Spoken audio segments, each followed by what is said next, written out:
네, 저는 장정섭이라고 합니다. 수업 시작했는데 혹시 제 강의 처음이신 분이요? 제 강의 들었던 분이요? 들었던 분들은 굉장히 졸릴 것 같고요. 사실은 대다수 정비업 쪽에서 재개발 재건축 쪽에서 계실 건데 혹시 그 중에서 투기과일지구에 계신 분이요? 맞네요. 왜 그러냐면 이 내용은 오늘 할 내용은 이 수업을 정비사업 관련해서 처음 들으신 분들은 무엇을 상상하셔도 그거보다 어려워요. 정말로 많이 어려워요. 근데 중개사분들이 아셔야 돼요. 그래서 아주 깊이는 못해요. 그렇지만 자료는 제가 충분히 넣어놨어요. 그리고 여러분들은 법을 찾아서 읽어보셔야 되고 자료를 찾아서 여러분들이 습득하셔야 돼요. 그래야지 중개사고가 안 나요. 저는 학교는 단국대학교에서 학부랑 대학원 강의하고 있고요. 외부에서 강의하는 제 수강생들은 99%가 다 중개사분들이에요. 중개사분들 상대로 한 15년 이상 강의를 했기 때문에 전국에 돌아가는 시장 다 알아요. 다 알아요. 지난주 수요일 날은 부산에서 했고요. 부산 진구에서 구청에서 아예 중개사분들 다 불렀어요. 대낮에. 부산 진구에 950명이래요. 제가 세법적으로 한 3시간 정도 강의를 했는데 450명이 왔어요. 그 다음날 목요일 날은 울산에서 했어요. 근데 왜 이 말씀을 드리냐면 지금 경기가 어려운 건 맞아요. 하지만 이게 기회예요. 공부하셔야 돼요. 여기는 지금 몇 분들은 진짜 수업 안 들어도 될 분들 오셨어요. 저분들은 왜 오셨을까요? 인사하러 왔어요. 그죠? 인사하러 오셨어요. 근데 이 정도로 여러분들도 어느 정도 궤도에 도착하셔야 돼요. 그래서 제 수업을 여러 번 들었던 분들은 좀 지루할 수 있고요. 어쨌든 그분들은 공부하겠다는 목적이 아니고 얼굴 보러 인사하러 오셨으니까 그냥 반갑게 끝나고 인사하면 될 거고요. 처음 들으신 분들은 어려울 거예요.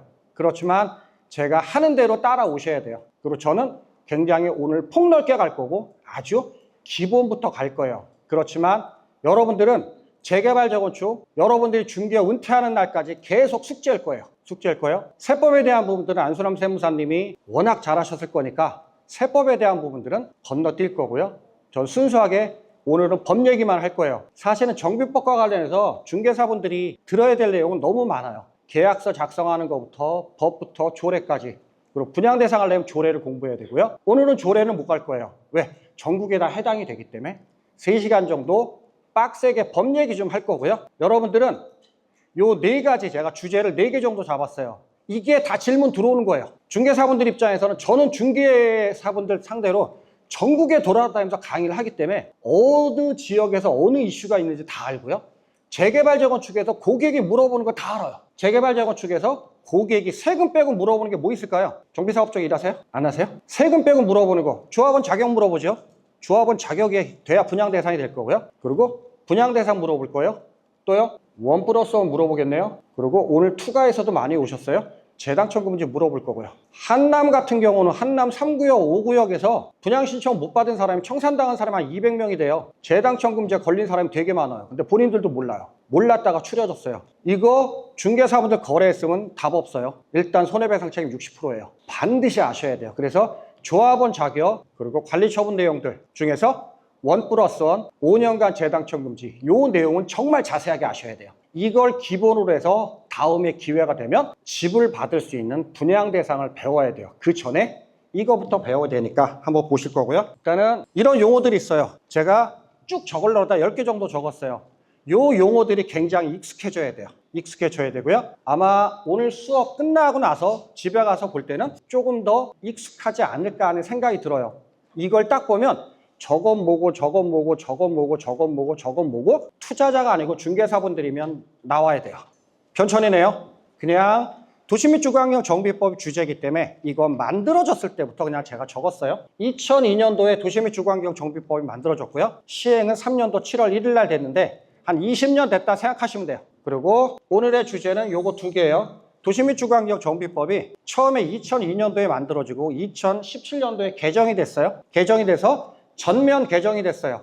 그리고 시행한 거는 1년 경과 후인 2018년 2월 9일 날 시행이 됐어요. 다음 페이지도 있지만 그래서 공포하는 것보다는 시행한 날짜를 정확히 기억하시는 게 좋을 것 같아요. 그 다음에 요거는 소규모 주택정비법이에요. 정식 명칭은 빈집 및 소규모 주택정비하는 특례법인데 그냥 줄여서 도시 및 주거환경 정비법은 약칭으로 도시정비법, 빈집 및 소규모 주택정비와 특례법은 소규모 주택정비법이라고 그냥 편하게 약칭해서 표현하니까 그렇게 이해하시면 될 거고요. 오늘의 주제는 법적으로 보면 요 2개예요. 요 2개를 갖고 우리는 공부를 해야 돼요. 처음 익숙하지 않으신 분들이 계시기 때문에 정비사업 얘기할 거예요.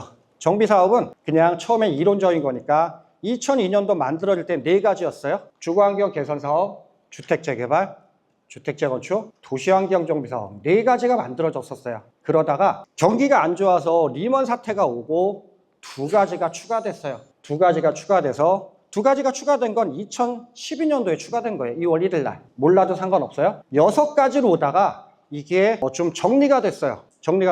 조금 이따 이런 얘기가 나올 거지만 굉장히 중요해요. 이게 도시에서 하는 정비사업이에요. 조금 이따 나올 거지만 아주 말장난 같은 거 한번 해볼게요. 여러분들 아실 거예요. 정비사업이 뭐예요? 그럼 정비구역은 뭐예요? 법적 설명은 이따 나와요. 근데 여기는 중개사 시험 자리 아니에요. 다 실무적으로 일하시는 분들이에요. 역으로 정비사업이랑 정비구역을 이렇게 이해하셨으면 좋겠어요. 정비사업은 뭐냐면 메모할 필요도 없어요. 정비구역에서 하는 사업이에요. 말장난 같지만 정말 중요한 얘기예요. 다시요. 정비사업은 뭐예요? 정비구역에서 하는 사업이에요. 그럼 정비구역은 뭐예요? 정비사업 하려고 줄 거놓은 거예요. 이거는 정말 중요한 개념이에요. 그러면 정비사업 하려면 뭐부터 해야 돼요? 선부터 그어야 돼요.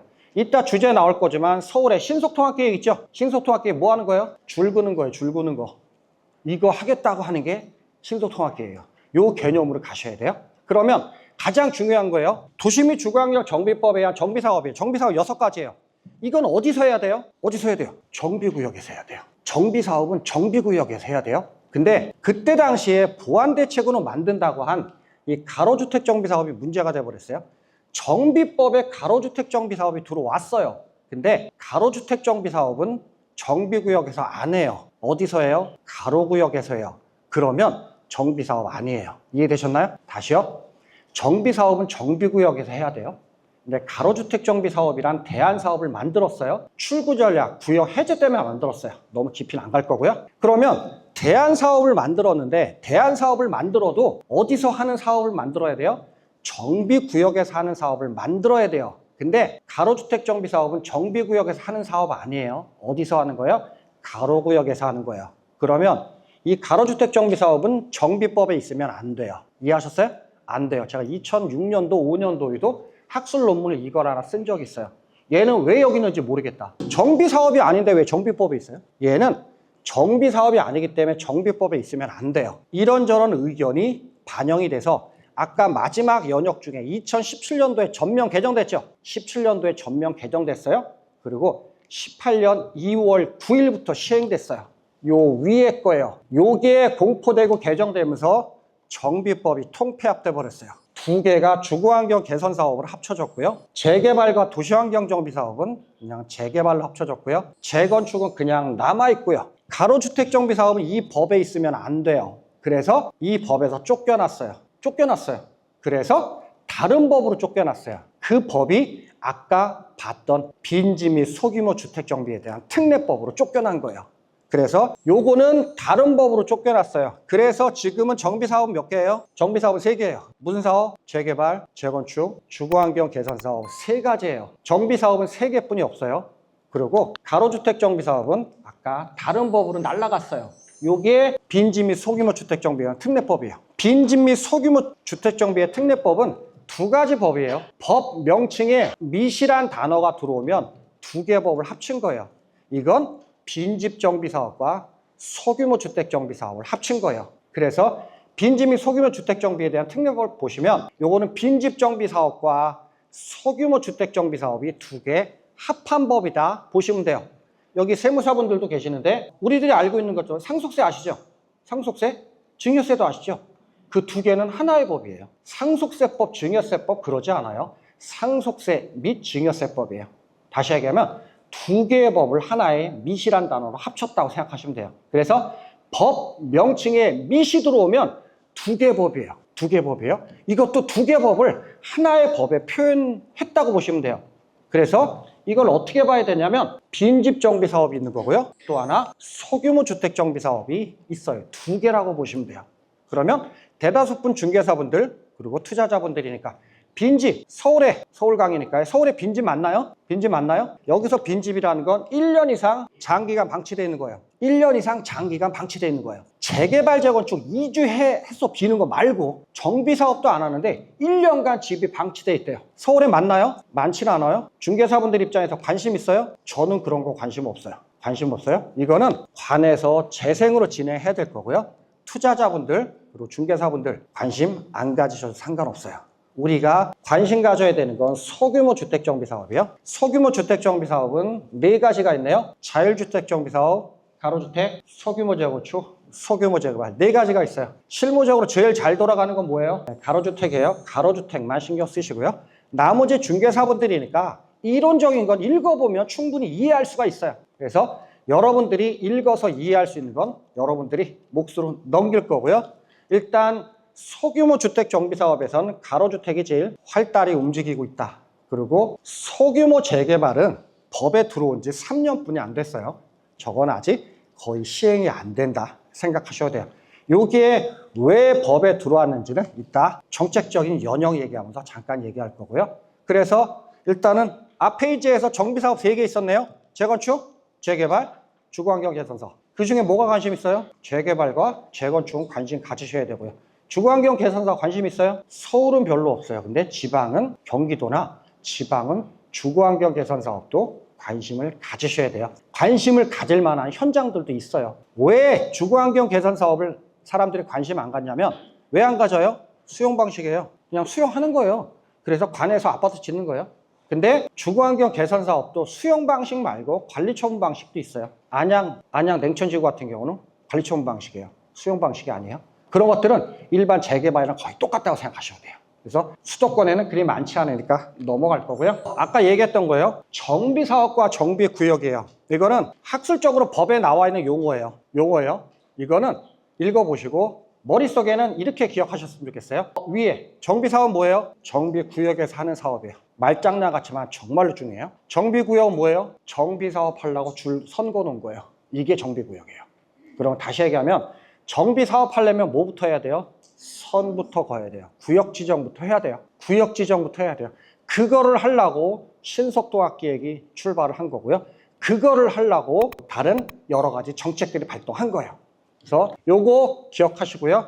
그래서 정비사업에서는 정비구역이라는 단어가 나와요. 소규모 주택정비사업은 선 긋는 거 없어요. 가로주택정비사업, 소규모 재건축, 소규모 재개발은 정비사업이 아니기 때문에 정비구역이 없어요. 그래서 소규모 정비사업들은 사업시행구역이란 단어를 써요. 이건 반드시 구분하셔야 돼요. 사업시행구역, 정비사업은 정비구역. 완전히 다른 개념이니까 한번 이해하시고요.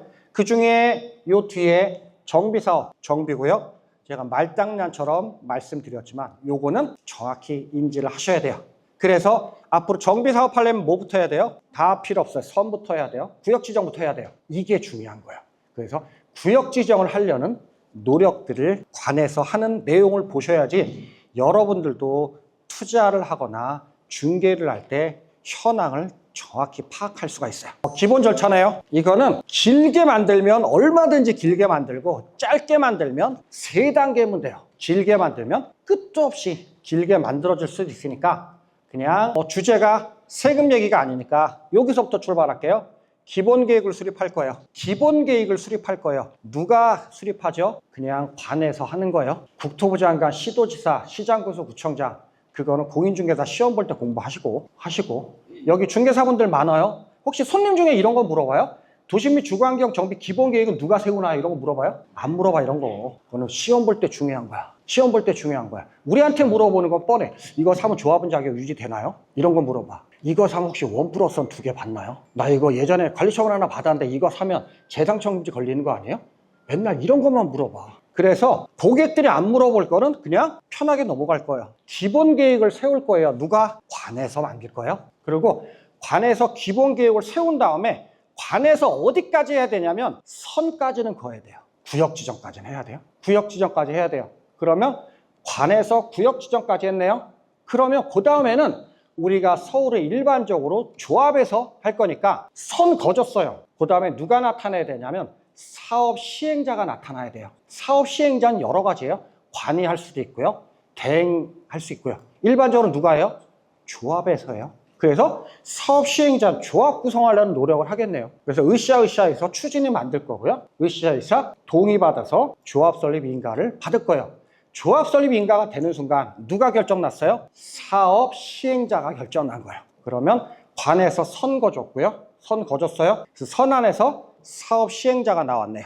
그러면 사업 시행자는 조합이에요. 그리고 조합은 이제 협의를 해야 돼요. 오늘도 영수회담 협의하죠. 협의를 해야 돼요. 사업 시행자랑 누구랑요? 관이랑 협의를 해야죠. 시장구수구청장, 시도지사 이런 얘기 오늘 안 할 거예요. 왜요? 시험 볼 때 필요해. 제가 봤을 때 중개사분들은 국토부 장관, 시도지사, 시장구수구청장 그냥 다 관이야. 관이야. 사업시행 인가권자 누구예요? 그냥 관이야. 관 안 물어봐 그런 거. 우리한테 사업시행과 인가권자가 누구 이런 거 안 물어본다니까? 왜 안 물어봐요? 왜 안 물어볼까요? 중개사한테. 우리한테 물어보는 것보다 네이버 검색이 더 빨라. 그런 거는. 우리한테 안 물어봐. 그러니까 관이에요. 관에서 선만 걷어요. 그 다음에 여기서 사업 시행자가 나타날 거예요. 그러면 사업 시행자랑 조합이랑 관이랑 최종적으로 어떻게 사업할까 결정 줘야 되죠. 결정 줘야 될 거예요. 그게 뭘까요? 그게 사업 시행인가요? 사업을 구체적으로 어떻게 하겠다고 관과의 협의해서 인가를 내주는 게 사업 시행 인가예요. 되셨나요? 그럼 관과의 협의도 다 끝났어요. 사업 시행자가 나타났고요. 관과 협의도 다 끝났어요. 이제 뭐 해야 돼요, 이제? 이제 뭐 해야 돼요? 이제 권리를 배분할 계획을 세워야 돼요. 권리 배분. 좀 어려운 얘기고요. 심플하게 재개발 재건축을 하네요. 조합에서 사업을 해요. 무슨 사업해요? 좀 세련되게 정비사업. 심플하게 하면 세련되게 정비사업. 좀 심플하게 얘기하면 집장사. 조합에서 사업 시행자로 아파트 지어서 팔잖아. 조합원을 나눠갖고 일반 분야에서 팔아먹잖아. 그러면 재개발 재건축을 해요. 이 사업 시행자의 최종 목적은 뭐예요? 아파트나 단지 내 상가 지을 거예요. 그러면 이거 나눠 가져야 되죠. 누가 가져야 돼요? 조합원들도 갖고 나중에 얘기할 거지만 조합원 중에 분양 대상자가 되는 사람이 받을 거고요. 나머지는 일반 분양을 받을 거예요. 일반 분양할 거예요. 이게 권리 배분 계획이야. 아파트 나눠 갖는 계획을 세워야 되잖아요. 이게 권리 배분 계획이고요. 이게 관리 처분이에요. 그래서 앞으로 관리 처분 생각하시면 아파트랑 상가를 나눠 갖는 계획이구나 라고 생각하시면 돼요. 그러면 관과의 사업 정리가 끝났어요. 이제 아파트 나눠 갖는 계획을 세울 거예요. 그러면 관리 처분하기 전에 뭐부터 해요? 그죠? 분양 신청부터 해야 돼요. 분양 신청을 왜 할까요? 이제 아파트 나눠 갖는 계획을 세울 거거든요. 그러면 너 집 받을 거야 안 받을 거야? 결정이 나야 되잖아요. 그죠? 그래서 분양 신청을 먼저 받는 거예요. 그래서 분양 신청을 받고 이 한 내용을 다 정리해서 관과의 협의를 하는 게 관리처분 인가예요. 그래서 앞으로 관리처분 인가 딱 생각하시면 아파트랑 상가 나눠 갖는 계획이다 생각하시면 돼요. 이해하셨나요? 요거예요. 그러면 관리처분 인가를 받을 거고요. 세법상의 권리 변동은 언제 돼요? 부동산에서 입주권은 언제 바뀌어요? 관리처분 인가 때 바뀌어요. 하지만 정비사업에서는 정비구역 지정부터 정비사업은 진행된다고 봐도 될 것 같아요. 여기 기본계획은 그냥 기본 계획이거든요. 근데 다음 페이지 소규모 주택정비사업은 정비구역 지정이라는 게 없어요. 구역 지정이라는 게 없어요. 소규모 정비사업은 어디서부터 해요? 조합 설립부터 해요. 소규모 주택정비사업은 조합 설립부터 해요. 구역 지정, 선 긋고 이런 거 없어요. 그래서 굉장히 빨리 진행한다고 장점을 관에서 내세우는 거예요. 그리고 수업 시간에 배웠을 거예요. 안수람 세무사님 말씀하셨던 것 같은데 소규모 주택정비사업은 권리 변동이 언제 돼요? 사업시행 같은 변동이 돼요. 왜 소규모 주택정비사업은 관리 처분이 아니고 사업시행 인가 때 하죠? 소규모 주택정비사업에는 관리 처분이 없어요. 왜 없어요? 볼륨이 작기 때문에 관과 협의를 하면서 권리 배분 내용을 한꺼번에 협의를 해서 그래요. 별도 절차가 없는 거예요. 다시요. 관과의 사업시행인가를 협의를 하면서 어떻게 나눠가질 권리 배분 계획까지를 한꺼번에 하는 거예요.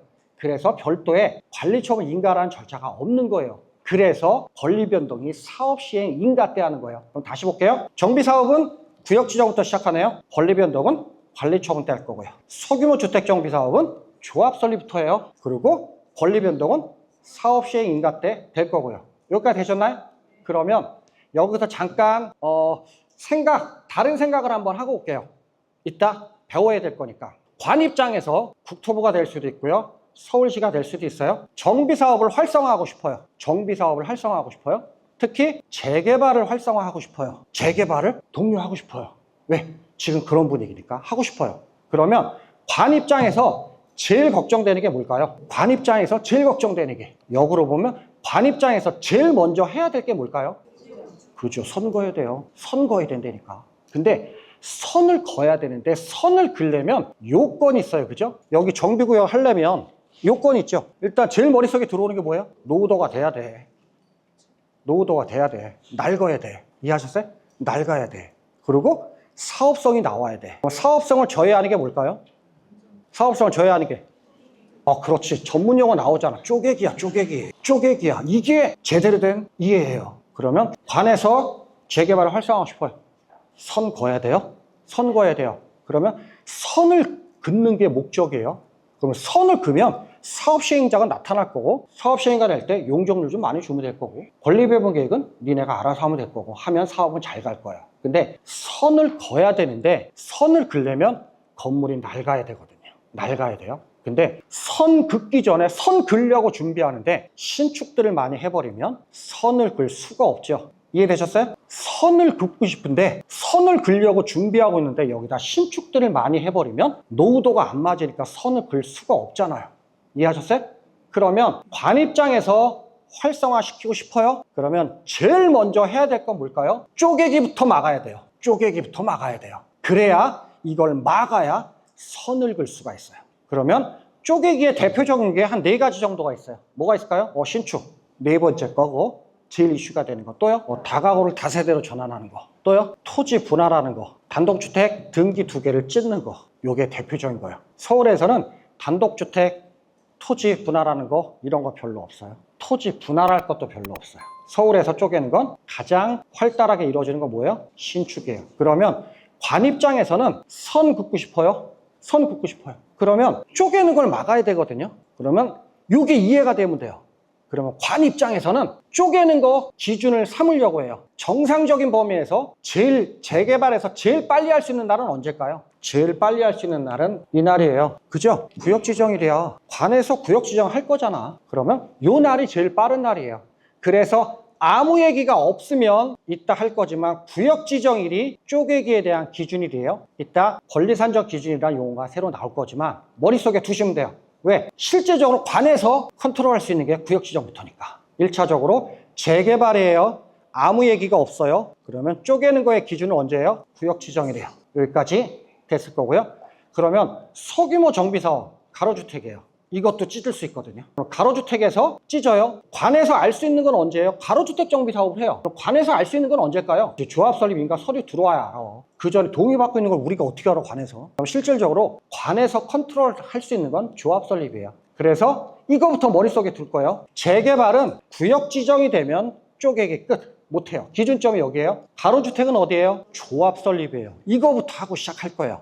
근데 이대로 해버리면 컨트롤 하나도 못해요. 그래서 기본은 재개발은 구역지정, 가로주택은 조합 설립이 기본인데 이거보다 이제 서울시는 땡겨서 지정을 해요. 땡겨서 해요. 땡기는 이유 뭐예요? 사업을 하고자 하는 거예요. 이 땡기는 게 구역별로 날짜가 다 다르니까 여러분들이 그걸 기억하셔야 돼요. 길 건너편은 1년 전인데 우리 구역은 오늘일 수도 있고요. 시점 지역별로 다 달라요. 엄청나게 복잡해요. 이거는 여러분들이 관심 있는 지역에 대해서 쪼개기에 대한 기준, 이따 권리산정 기준이라고 표현할 거지만 그거에 대한 기준일이 언제인지 여러분들은 다 아셔야 돼요. 이거 여러분들이 챙기지 못해갖고 중개인데 사고 나면 중개 과실이에요. 제가 봤을 때는 손해배상 60% 책임 판결 나올 거라고 보여요. 그거는 개념만 먼저 잡을 거예요. 다시요. 좀 더 나아가기 전에 관에서 컨트롤할 수 있는 제일 빠른 날은, 재개발은 언제예요? 구역지정. 아무 얘기 없으면 요 날이에요. 요 날이에요. 요 날이에요. 왜 그러냐면 정비법 19조에 이렇게 써 있어요. 구역 지정이 되면 건축물의 건축, 공작물의 설치, 토지의 형질 변경, 토지의 분할 허가를 받아야 된다 이렇게 돼 있어요. 그럼 구역 지정 됐는데 다세대 지으려고 그래. 허가 내줄까요? 안 내주겠지. 그러니까 저절로 컨트롤이 되는 거예요. 좀 더 나가볼게요. 토지 등 소유자예요. 이건 이론적이고 그리고 결정적일 때 단어가 한 번씩 나올 거니까 한번 짚고 넘어갈게요. 일단은 주거환경 개선사업, 재개발사업, 공익사업의 개념이 있네요. 여기는 정비구역 안에 정비사업이니까 토지, 건축물, 그 지상권자 3개 중에 하나만 있으면 토지 등 소유자예요. 이해하셨나요? 재건축은 정비구역 안에 토지, 건축물 둘 다 갖고 있어야 돼요. 그래야 토지 등 소유자예요. 소규모 정비사업, 자율주택, 가로주택, 소규모 재개발은 여긴 정비구역 아니라고 그랬죠? 사업시행구역이라고 그랬어요. 사업시행구역의 토지, 건물, 지상권 역시 하나만 갖고 있으면 되고요. 그리고 소규모 재건축은 둘 다 갖고 있어야 돼요. 간혹 이런 경우들이 있어요. 재건축과 재개발의 차이는 뭐죠? 재개발은 기반시설이 안 좋은 거예요. 재건축은요, 기반시설은 양호한데 건축물이 노후화된 거예요. 어떤 지역 가면 이런 데들이 있어요. 여기 도로 있거든요. 도로 있어요. 여기도 단독 다세대 다가구가 밀집돼 있고요. 여기도 단독 다세대 다가구가 밀집돼 있어요. 근데 여기는 재개발이에요. 여기는 재건축이에요. 이런 데들이 있어요. 그러면 재건축 구역이면 우리가 생각하는 아파트 재건축 말고도 있어요. 지금 법에서 없어졌지만 단독주택 재건축이라는 데가 있어요. 어떤 지역은 기반시설이 양호하고 좋으니까 재건축을 해요. 기존에 뭐가 있었냐면 단독 다세대 다가구 근생들이 있었어요. 여기는 기반시설이 좋아요. 재건축이에요. 길 건너편은 똑같이 생겼어요. 여기는 기반시설이 안 좋아요. 여긴 재개발이에요. 근데 문제는 뭐냐면 재개발은 3개 중에 하나만 있어도 토지 등 소유자예요. 다시 얘기하면 아시는 분들은 아시는 것처럼 재개발에서는 토지만 있어도 집 줘요. 재건축에서는요, 토지만 있으면 집을 안 줘요. 근데 이걸 모르면 단독주택 재건축 지역에 도로 지분이 거래가 돼요. 답 없어요, 그러면. 그래서 어떤 사업 명칭인지를 정확히 기억하셔야 돼요. 그래서 재건축과 재개발의 토지 등 소유자 얘기했고요. 그 다음에 조합원 얘기네요. 조합원, 주거환경 개선 사업과 재개발 사업은 토지 등 소유자이면 조합원이에요. 이 사람의 의지와 관계없어요. 그냥 강제 조합원이에요. 토지 등 소유자가 되면 조합원이 저절로 되는 거예요. 그렇지만 재건축 사업의 경우에는 이미 조합원이에요. 선택이에요. 토지 등 소유자 중에서 뭐 한 사람만, 동의한 사람만 조합원이에요. 소규모 정비 사업에서 자율, 가로, 소규모 재개발은 강제 조합원이에요. 자율주택, 가로주택, 소규모 재개발 사업에 토지 등 소유자는 조합원이에요. 이퀄이에요. 근데 소규모 재건축은 역시 임의 조합원이에요. 임의 조합원이에요. 근데 너무 어려우니까 여기까지만 할게요. 조합원에 대한 부분들은 강제 조합원, 임의 조합원은 좀 기억하셔야 돼요. 아까 이런 얘기 했었어요. 가로주택 정비 사업이 정비법에 있었죠. 기억나세요? 처음에 만들 정비법에 있었잖아요. 정비법에 있을 때는 가로주택 정비 사업이 임의 조합원이었어요. 정비법에 있을 때는 동의한 자만 조합원이었거든요. 이게 소규모 주택정비법으로 넘어오면서 강제조합원으로 바뀌었어요. 이거는 국토부에서 법을 잘못 만들어서 그래요. 네, 여기까지. 더 이상 따지진 않을 거고요. 오늘 공부할 게 이 내용들이에요. 조합원의 자격, 재당첨 금지, 관리처분 수립기준. 관리처분 수립기준 뭐라 그랬어요? 권리배분이에요. 아파트 나눠가는 계획 중에서 그 중에서 실무적으로 제일 문제가 되는 1+1 이거 공부 좀 할 거고, 마지막에 권리의 산정 기준일, 권리 산정 기준일 권산일이라고 줄여서 표현하기도 해요. 권리 산정 기준일 이건 뭐예요? 쪼개기에 대한 기준. 요 4가지는 반드시 기억하셔야 돼요. 물론 이게 공부하면 그 다음에 배울 건 이제 정비 조례예요. 근데 조례는 전국적으로 다 다르기 때문에 일괄적으로 강의할 수는 없고요. 법에 대한 요 4개는 반드시 기억하셔야 돼요. 본인이 중개사다 그러면 이거 법조문 다 찾아서 읽어보셔야 돼요. 중요한 법조문 제가 실어놓긴 했어요. 근데 중개사분들은 읽어보셔야 돼요. 그리고 이게 어떤 차이가 있는지 구분을 할 수가 있어야 돼요. 구분할 수가 있어야 돼요. 제가 얘기했죠. 전국의 중개업 시장 제가 제일 잘 알아요. 왜요? 제 한 30몇 시간짜리 제 정규 과정을 전국에 들은 중개사가 10,000명이 넘으니까. 요즘에 여러분들 느낄 거예요. 고객이 물어봐. 이렇게 얘기했어요. 그래서 고객이 바로 그래요. 그런 게 어디 나와 있어요? 바로 이래. 그죠? 최소한 중개사 정도 되면 요 법조문 4개 정도는 기억하셔야 돼요. 4개 법조문을 기억하셔야 돼요. 조례 조문 4개, 법조문 4개 정도는 기억하셔야 돼요. 정비법이 142개거든요, 조문이. 그 중에서 인간적으로 4개는 기억하셔야 돼요. 4개 기억하셔야 돼요. 그 법조문이 요거예요. 그래서 법조문을 실어놨고요. 소규모 주택정비법도 역시 법조문 실어놨어요. 정비법에서 법 내용을 공부하면 소규모 정비법은 거의 같아요. 거의 같아요. 토시도 똑같은 경우도 있어요. 그래서 나중에 왼쪽 도시정비법의 4가지를 공부하면 오른쪽은 그냥 묻어갈 거예요. 그냥 묻어갈 거예요.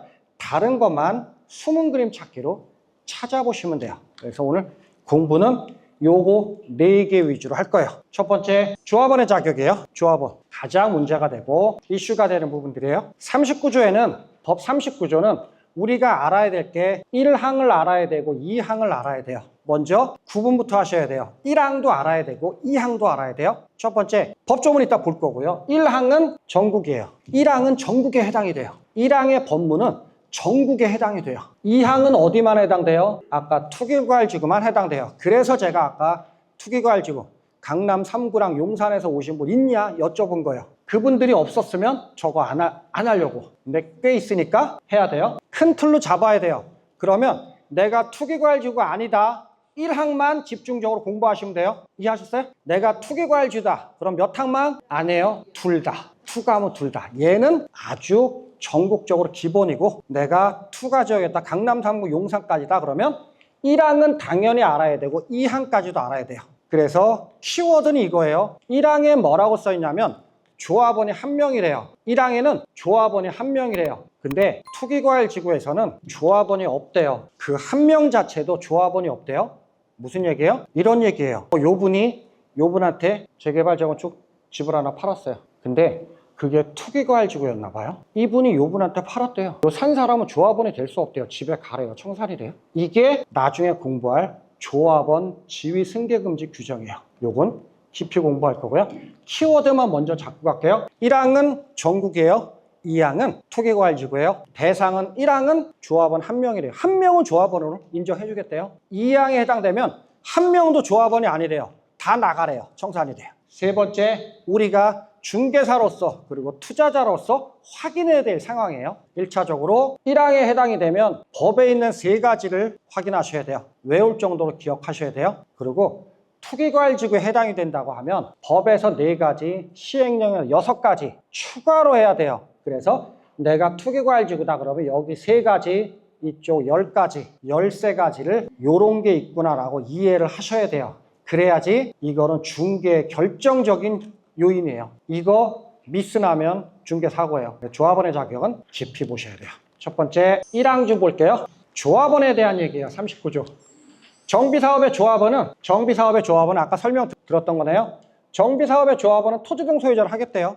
강제조합원이에요. 하지만 재건축은 뭐 하는 사람만요? 동의한 자만 하겠대요. 그런데 다음 각 호는 1, 2, 3, 4고요.